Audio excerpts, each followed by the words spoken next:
Story 1. I'm a 20-year-old female with a 3-month-old son. We took our son to the park for the first time. They have swings good for little babies, so we had him in there. He absolutely loved it. By the way, there was an older lady there with 3 kids. I'm assuming they were her grandchildren because they were pretty young, and she seemed my grandma's age. She was eyeing us up since the moment we got there. My fiancé is a smoker, and he's not allowed anywhere near the baby while smoking, so he went to the baseball fields to sit and smoke. This is a decent distance away. Even though this is a very, very small town, I didn't know the woman, as we didn't live in the town that we are currently at. We live in the biggest town in that area, but I was very familiar with this town as I lived here for many years when I was younger, so he was fine with leaving us alone. I just wasn't familiar enough to know the people anymore. My step-grandparents also lived here, so I felt comfortable. After my fiancé had gone over to the ballpark, this lady approached me and began talking to me. She asked me how I liked babysitting. I laughed and told her I wasn't babysitting, that this was my son. This set her off. She grabbed hold of my wrist and told me not to lie to her, that I'm too young for this to be my son, and that she doesn't believe me. She told me if I didn't produce valid forms of identity for both of us, she would call the police for kidnapping. So here's the issue with that. I don't carry my wallet on me that often, and the only form of identification I have for my son is his insurance card, as his birth certificate and social security card have not come in yet due to everything being bogged down from the virus. I told the lady that, and she turned her grip on my wrist, stating that that's a lie because they give you documents at the hospital. They don't. It escalated to the point where she shoved me down and tried to grab my son, stating that she would be keeping hold of him until the cops arrived. I quickly got up and grabbed my son from her. I didn't punch her, but I did sort of palm her nose, which I guess I did harder than I meant to, as she started bleeding. She yelled at me that she was going to press charges for assault. My fiancé was making his way back during this time and caught the tail end of the confrontation. Skipping ahead to when the cops show, they are talking to each of us, but the old lady won't stop screeching, so they take her farther away to talk. I am in complete fight mode and terrified. I'm frantically explaining that I don't have an ID, but this is my son. We just came here to the park to play. If there was any way I could prove I was the mother of my son, I showed him a photo of him getting pulled from me C-section and him on my chest a few hours later. Obviously, he looks different now, but you can tell it's the same baby. We were allowed to go home and were told we'd be hearing from someone about the assault and charges against the woman. We went to a lawyer who instructed us not to really talk about the case going forward, but there will be charges pressed against the woman and possibly against the police involved, as what they did during the situation was apparently very illegal. Story 2. This happened to me today, and I still am scratching my head for the logic. I am a 34-year-old Dutch guy without a driver's license. It stinks, but Dutch public transport kind of rocks. So for almost 2 years now, I have been using it to get to my job. In those 2 years, I have never really had a bad experience that doesn't involve a late bus and rain. Until today, that is. Because of the pandemic, bus schedules have been adjusted to once or twice per hour. It is far from ideal, but I understand why. Kids are not going to school, so the bus company would lose money letting empty buses drive. But when it came to the schedule, I drew the short straw because if I want to go by bus from home to my work, I would be traveling 90 minutes instead of 40, and I would arrive at work 30 minutes earlier than normal. To me, this is not an option, so I decided to cycle to work halfway. That way, I cut 30 minutes out of the trip, and I get to work at my normal time. The one problem today is that I am asthmatic, and it was quite windy out this morning. So I got to the bus station this morning, already struggling for breath. I quickly locked my bike and walked towards the terminal, focusing on my breathing. 5 minutes later, the bus arrives. I greet the driver and sit down. A minute later, our Karen of the story enters the bus. She takes a seat on the row next to mine, and a few minutes later, the bus driver starts the bus, and off we go. I still feel like I'm struggling for breath, and while coughing, I quickly get my inhaler and chamber out, assemble it, and start using it as I struggle to breathe. It instantly works, and I feel precious oxygen enter my lungs. This piques Karen's attention. "What are you doing?" she asks. "Taking my medication." I have asthma, and with this weather, it was quite a struggle getting here, I replied. Does it help with breathing? She asks, and I nod my head.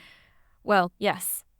I have kids at home, and with corona, I don't want them to suffocate if they get it. So give me that inhaler. You can get a new one, and she holds out her hand. Oh boy. Not going to happen. Lady, I said in my most dry and mocking tone. I need these meds, and they don't help for corona. I don't care. Give it here, she says as she thrusts out her hand again. My kids need it more. I again tell her no and put my medication in my backpack and try to put on my headset. This is where Karen goes full entitled parent and grabs my backpack and starts going through it. Luckily, the hero bus driver was paying attention, and we all lurch forwards as he hits the brakes. He stops the bus, stands up, and in his best drill instructor voice says, "Lady, give the man his backpack back now."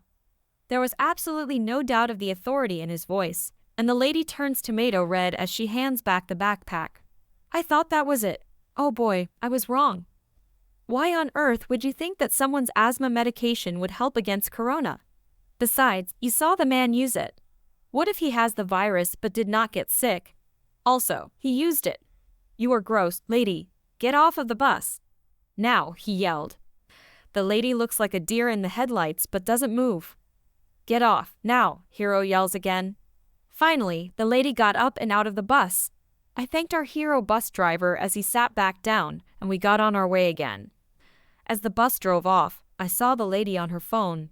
It could have been much worse, but still, I wish I could tell this to Karen. Too bad we weren't out of the city yet, you disgusting witch.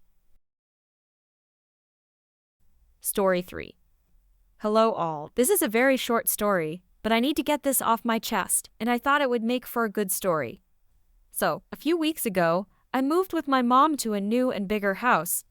I don't know why she did because I'm going to move out within the next few years, but we all have our reasons. A Karen knocks on our door about 2 days after we move. Also, note my mom is at the store, so she can't jump in. Karen, hi. Me, hello. So, with this whole coronavirus thing, I need to work from home. Yeah, but why are you telling me about this? My son got a computer for his birthday, and we need something from you. What is it? I don't have any gift cards or cash or whatever. No, we need your internet. Huh. You heard me. I need your Wi-Fi. Don't you have your own? We haven't even set up our cable, and you're asking for Wi-Fi.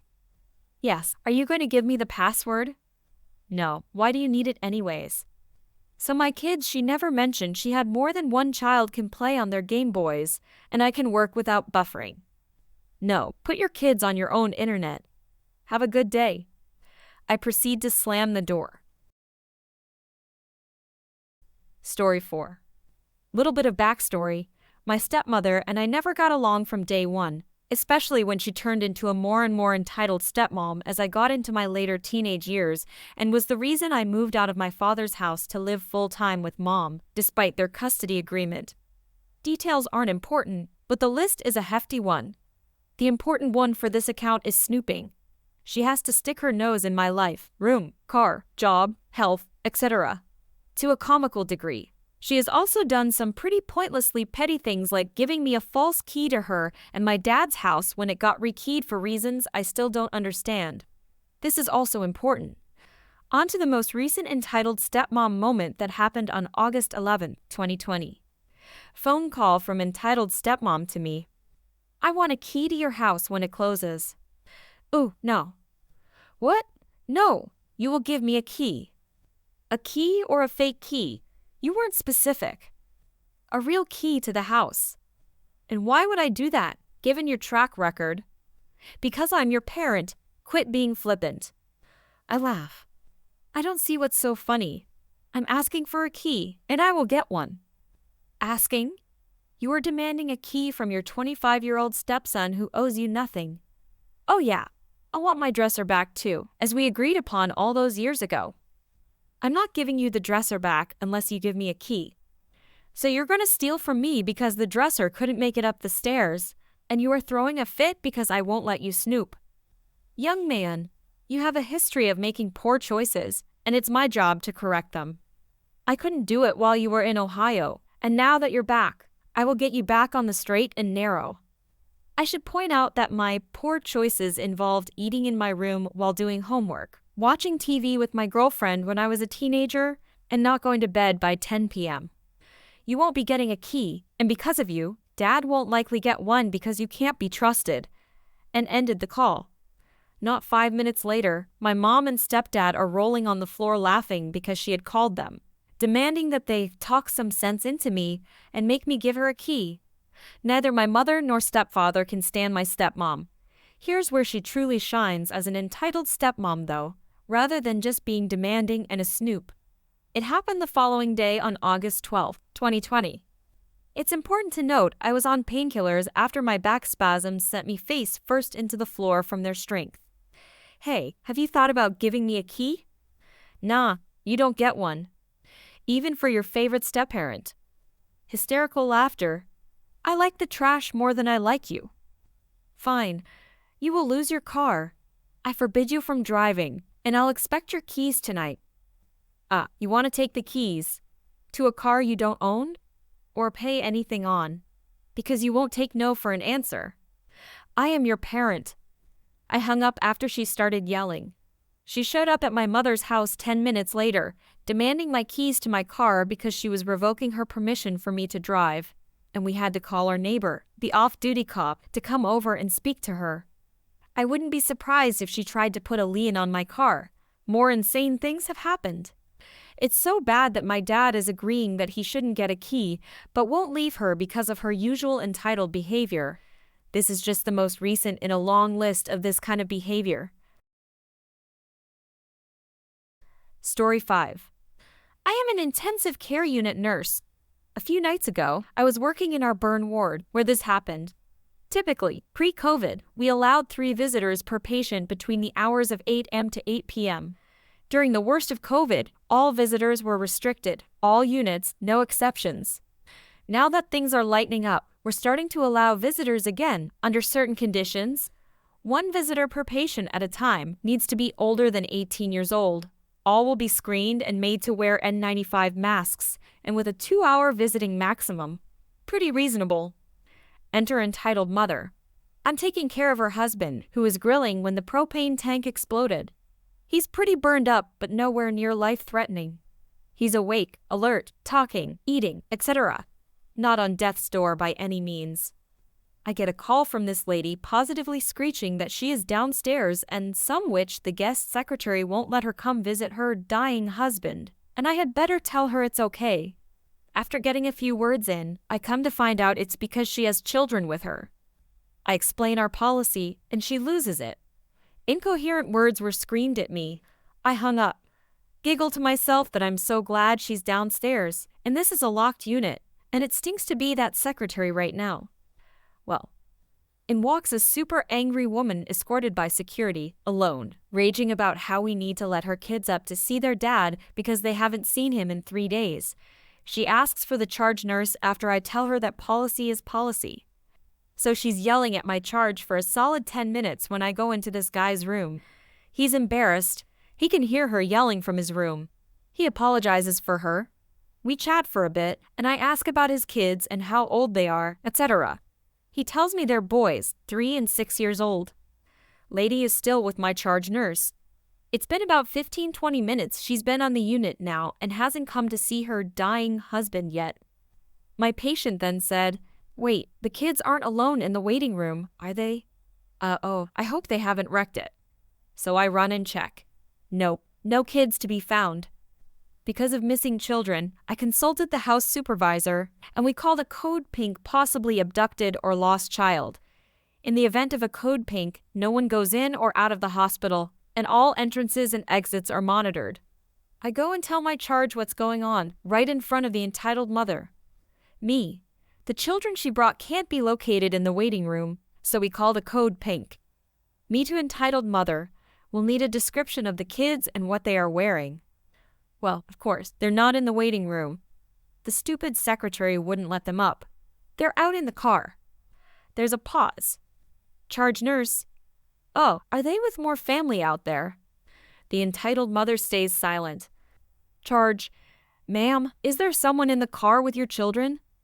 I need to go. Move. Let me out. She's trying to push around me to get to a staircase. No, no one can leave during a code pink. You can't go anywhere. To make a long story short, the police were called and a report was filed. She wasn't arrested since the only other person to take the kids is in the hospital. We are mandated reporters and have to report to Child Protective Services. I feel so bad for the husband and those kids.